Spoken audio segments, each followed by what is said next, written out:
This is Sam Kirby, host of Cinema Stories. Thanks for listening to the following broadcast on Public House Media.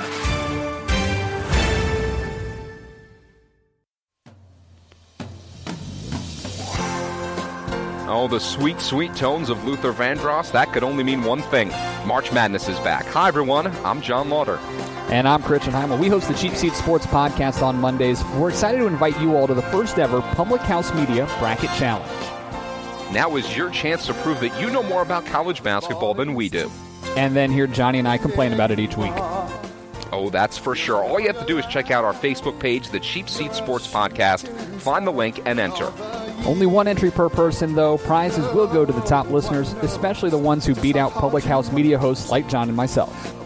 And don't forget, to be eligible to win, you must like both the Cheap Seat Sports Podcast and the Public House Media Facebook pages. That's simple, guys. 2 clicks. Like the pages, join the group, and good luck in the inaugural Public House Media Bracket Challenge.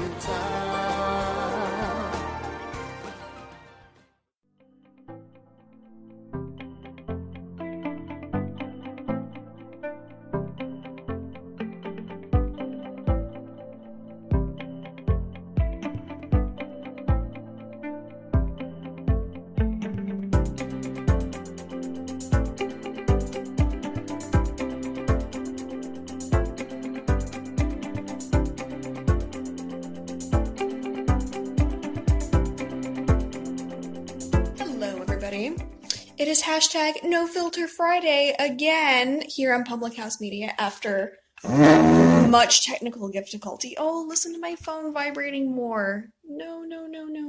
Don't do that. No more vibrating. Stop it. My phone cannot even. It has lost its ability to even. It's crazy. Oh, here comes Samantha. She wants to be on the video again. Here she comes. Samantha likes to be on the video. This is Samantha. She likes attention. She likes to stay out of my drink. She wants to be again with our basic Starbucks beverage again this week. Look, watch the nose come. She wants it. She can't have it, but she wants it. Paul's on the end there. What? No, you can't just ruin stuff like this. You have to be patient. Just sit there. Just sit there and be a nice dog. Good girl. So, as promised, this week is Oscar recap week because on Sunday was the Oscars, and then, of course, for No Filter Friday was the last one was the Friday before the Oscars, and we talked about all sorts of crazy things going on. And we talked a little bit about Ryan Seacrest. Oh, who just joined me? It didn't even pop up. I can't see. Oh, there's more people. If you're in here, can you leave me a comment? Because my phone's not telling me who's popped in. So if you can leave a comment, it works better because then I can actually see you. Anyway, we talked about Ryan Seacrest and how a stylist of his back from years ago on the E! Network accused him of sexual misconduct, which is a really interesting choice of person to end up in the hashtag #MeToo movement. So we talked about that, and then the day of the Oscars, me and Steven were getting ready, and he was like, the other, like, opposing media, you know, another network that was covering the Oscars red carpet was instructed to ask all of the people coming down the carpet in the press line doing interviews how they felt about Ryan Seacrest doing red carpet coverage for E! While he was being investigated for, it's just so funny to say it and see Ryan Seacrest in the same sentence. It's hilarious. Being investigated for sexual misconduct. And I was like, wow, are they trying to make the man come out? on live television? Like, is that what they're after? Are they trying to frustrate him to death and be like, yeah, so I'm gay, so I'm not really gonna be into, sexually misconducting the lady. There we go. Sorry for that little pause. Anyway, and I was like, wow, that's gonna be really awful. Everybody ended up surviving that telecast for the Oscars pre-carpet, and he didn't end up coming out on live television. But after I think like Monday or Tuesday after the awards, Nathan Lane, the Pine Nut of Pine Nuts, was on Seth Meyers, I think, and they were talking about the host had asked him like, oh, what about this Ryan Seacrest sexual misconduct, for the Oscars telecast? And he was like, I thought we all knew that he was gay. And it's like, Nathan Lane is, he's a queen, y'all. Nathan Lane's he's like the queen of queens. Like, he's like, I don't know, 2 ball hairs from a drag queen. And if you make Nathan Lane's gaydar go off, you're gay. You're gay. It's pretty safe to say that you're gay. So it was kind of refreshing and probably a great thing for Ryan, for somebody on the low to be like, this is ridiculous. How is this even a conversation? Which was my reaction as well. What, Samantha? What? She just needs love. What do you want? Look at this. Say hello. Samantha wants to say hello. She has things to say. Do you have things to say about Ryan Seacrest? Do you? No, that's not what I wanted you to do. See. Samantha has no comment. Just kidding. Stop sitting there looking so pitiful. But it was sad.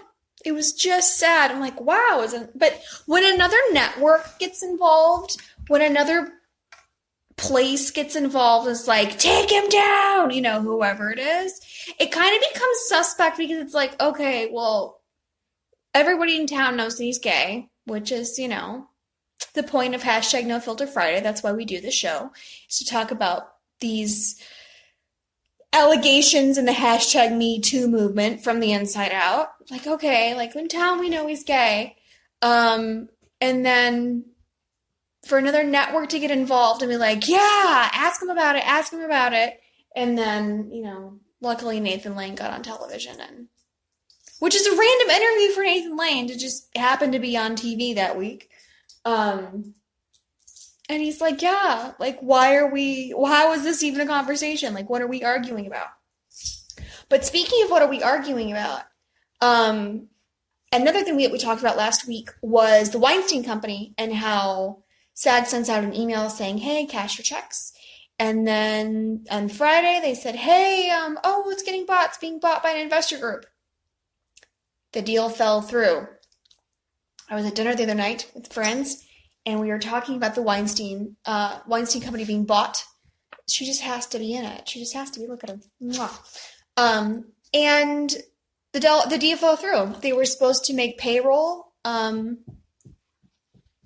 They were supposed to make payroll on Monday, and they didn't make it, so the deal fell through. So Weinstein's going to be filing for bankruptcy unless someone else buys them. But apparently they've had two sale deals, and both of them fell through. You are so ridiculous, Samantha. I wish you could see what she was doing with the rest of herself. Get down. Get down. Do you think this is funny? You do think this is funny. You're wagging your tail. Get down. Get down. Do you see what I have to put up with? It's ridiculous. Get down. Just sit here and be a nice girl. Just stay out of my drink while you're at it. You're a dog. You don't have any tea to spill. Tea is for the people, and you're not a people. Sit down. Sit down. Have a seat here. She just needs love. She's a love addict, folks. She's a love addict. Stop it. Stay out of my mouth. Be a nice girl. The craziness in this town. But Oscar night was pretty fun, and it was pretty tame for the most part. I mean, some of these, our party was cute. We went to Byron Allen's 25th anniversary of Entertainment Studios party, and it was a very good time. Jamie Foxx, I thought he was supposed to perform, but he didn't. Well, I mean, he did sing Gold Digger for fun, but he mostly just ran around with the mic, with the God mic all night and was himself. Katy Perry performed, like, for real. Like, she actually sang and did, like, a whole set and her band and the whole thing. Which, it's Katy Perry. She's, not the best performer in town, but she was very cute. Her outfit was just adorable. Her outfit and, like, her stage set, just the cutest. But, her performing, not so much. Not so much. But when we got home, because we didn't go to any parties, we just went to Byron's party. Most of the time on Oscar night, you go here and you go there. We didn't have the kind of energy that is required for that sort of thing. So we went home, and I don't know if I told this story on here, but during the Golden Globes, Steven went to the HBO party and he ran into Paris Hilton. And these guys not from here, not from town, and not from the United States, were like grabbing on her, like, oh, Paris, picture. And she didn't have security with her for whatever reason, which is silly because she has a ring on her finger about this big. And her fiance had run across the room or something. I don't know. He was gone. Her parents were there as well, but they weren't with her, like, by her side, in the moment. And she looks over at Steven like, help me. So he, like, pretends to be a bodyguard. It's like, okay, we're done with the pictures. We gotta go. And, like, pulls her away. And she's like, oh my God, thank you so much. And they've been, like, BFFs ever since. She took him to meet her mom. She's like, this is my mom. And my dad, Rick. But Paris came to our party too. So I ended up talking about that experience again. And it was funny this time around because it wasn't happening. But if you've not heard, the guy that stole Frances McDormand's Oscar from the governor's ball, from the big good party, is the same guys that were grouping on Paris. The same people. So he's, I think they arrested him for, like, grand larceny or something, but for whatever reason, Frances McDormand is not pressing charges, which is silly because somebody's going to do it again.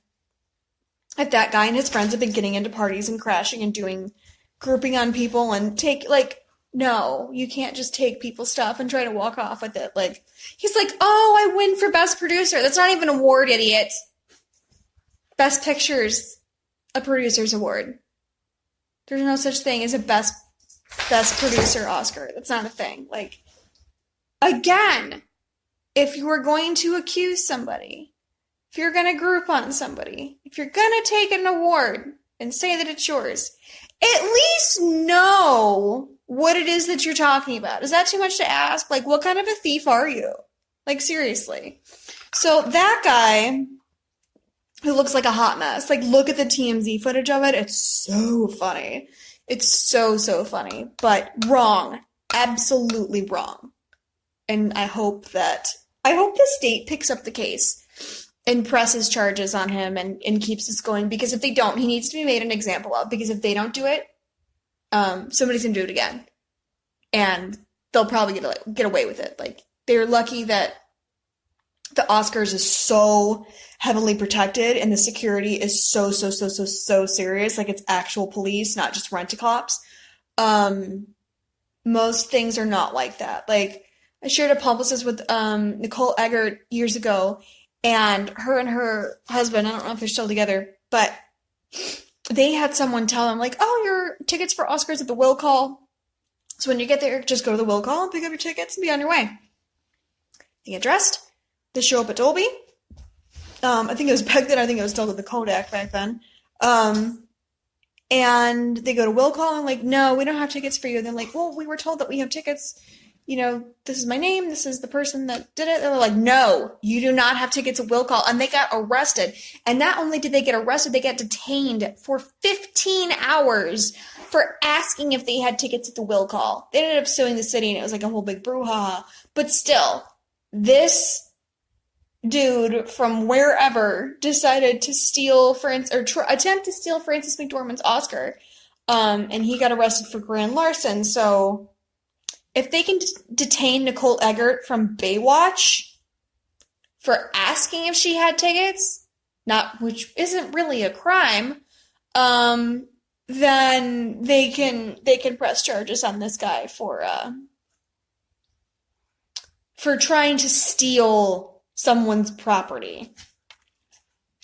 Like an idiot. Like an absolute idiot.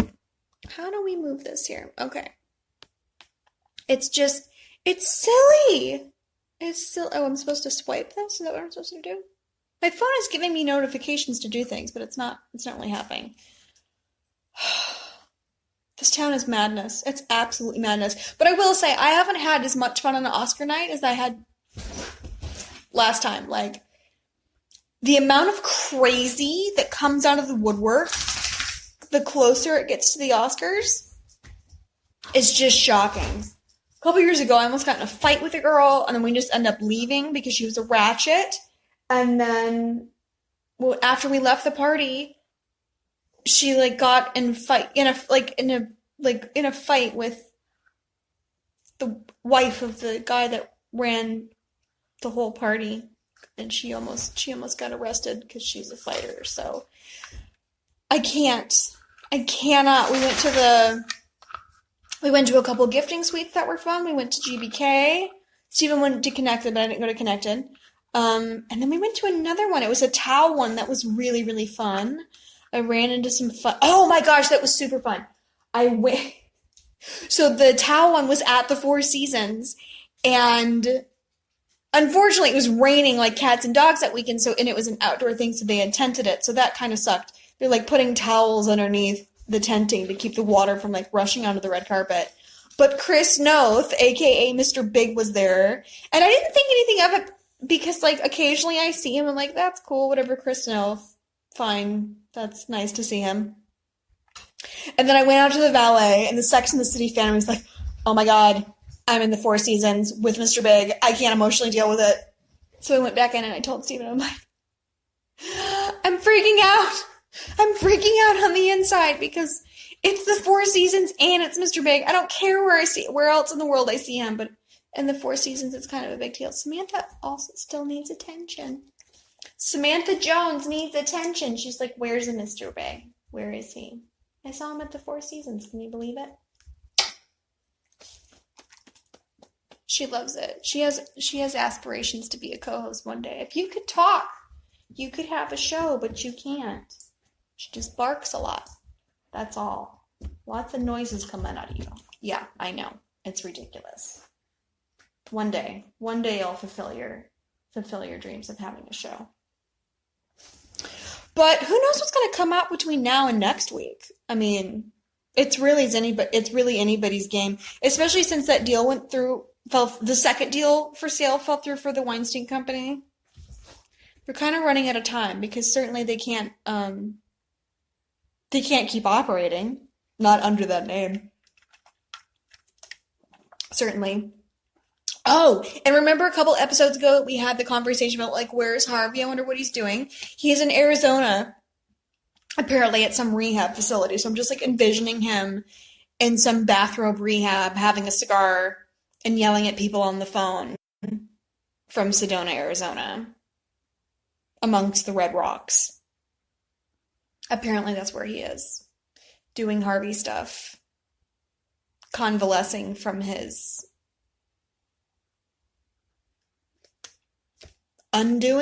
wrongdoing. I don't even know what word to use for that, but he's in a rehab facility in Arizona, and I wonder who's with him.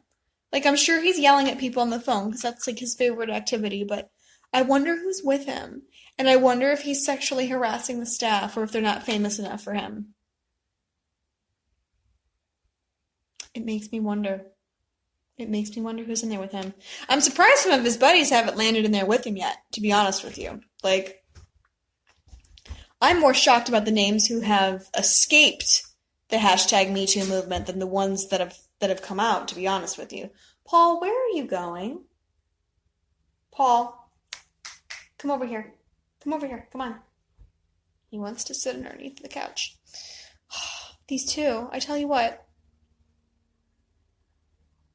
I thought for sure that Quentin Tarantino was going to have something come out about him and his foot fetish issues. And, what's his face? Robert Rodriguez. I thought for sure he was going to have something to come out about him too. But, the hashtag #MeToo movement is still kicking. So maybe those are two names that we'll see come out. Maybe they'll stay hidden. It's a gamble, folks. It's a gamble. But if Ryan Seacrest can survive the Oscars with all of this and other news outlets saying, get him, and it didn't work, I think he'll be okay. I think it will all be laid to rest because the network laid it to rest, and then it's not getting any traction on the red carpet. Other backlash, though, for Kobe winning, I think Kobe won an award or an Oscar for a short. People are upset that Kobe won that. And then people are also upset that Gary Oldman, aka Sirius Black, won. I'm blanking on the movie that he won on. That's so silly of me. The name is just escaping me. But Gary Oldman also won an Oscar, and, his ex-wife has accused him of, sexual abuse. But what's the worst part about that situation is that one of his children came out to his defense and was like, oh, I don't think what, my mom said was true and blah, blah, blah, blah, blah. And that's kind of the first time in this that somebody's kids have got involved, whether they're grown or not. And how terrible is a child of, parents of note at all. But then to have all of these things swirling between your mom saying this, and your dad saying that, and the public having an opinion on it, and then roll an Oscar to it. And that's rough for him. That's very rough to have a child involved in all of that, whether they're an adult child or not, of somebody's, wrapped up in this, and that's very, very sad. So, they have Oscars. They're not going to be taken away, and it's not going to do anything. Like, taking away people's Oscars, taking away people's union status, it doesn't really matter. It doesn't change what they did or they didn't do. Like, it doesn't, taking away somebody's PGA mark or DGA mark or, their SAG status, although I don't think SAG has pulled any status from anybody. They could pull, somebody like Kevin Spacey's SAG status of them, but it's not going to work. But nobody's ever going to hire Brett Ratner again. Nobody's ever going to hire Bryan Singer again. Warranted, because Bryan Singer's been pedophiling up one side and down the other of this town for many, many years, and finally, we're like, no, we're good on some Bryan Singer. We're fine. We're done with this. And Kevin Spacey's not going to work either. They're just not. Like, the money that was spent on all the money, coincidentally, to recast and not use Kevin Spacey, that's a major move. And Brett Ratner's kind of the same way. Brett Ratner had raised some exorbitant amount of money through Rat Pack, and Warner Brothers was like, no, we're really not interested in this money. You can take it someplace else. You're done. When people aren't interested in your money in this town, you are so done. Stick a fork in you because you are cooked. You're over it. You're done with it. So, out with the old guard, in with the new. I'm excited to see who's going to replace these folks. And who's going to replace their money. Which is, maybe even a better question.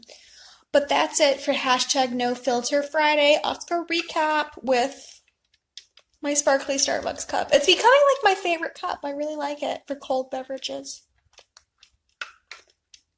You can't really see it in this light, but maybe you can. Oh, look at it. Look at it sparkle, y'all. Look at it sparkle. I love it. All right. Thanks for joining me for our Friday evening chat. If you miss it and you want to hear the podcast version, it's on iHeartRadio, iTunes, Google Play, and all of those places you can leave a review and leave stars and all of that, so please do so. And, check out other stuff on Public House Media, because there's other shows that are way more fun than mine. Way more fun and exciting than mine, for sure, because mine's kind of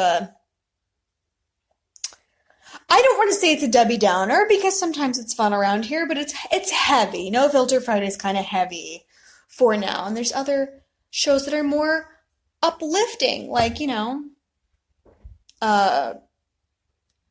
Coffee with Keith and Katie. Very uplifting. Makes you very happy. Loud and Proud. Super, super uplifting.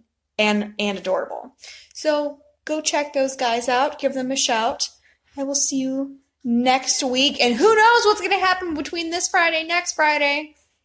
It's, it's a total wild card. It's a toss-up. We have no idea what's going to happen.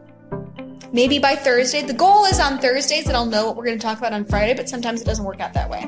So maybe next Thursday I'll do an announcement if I know what's going to happen, and we will figure it out. See you later, kids.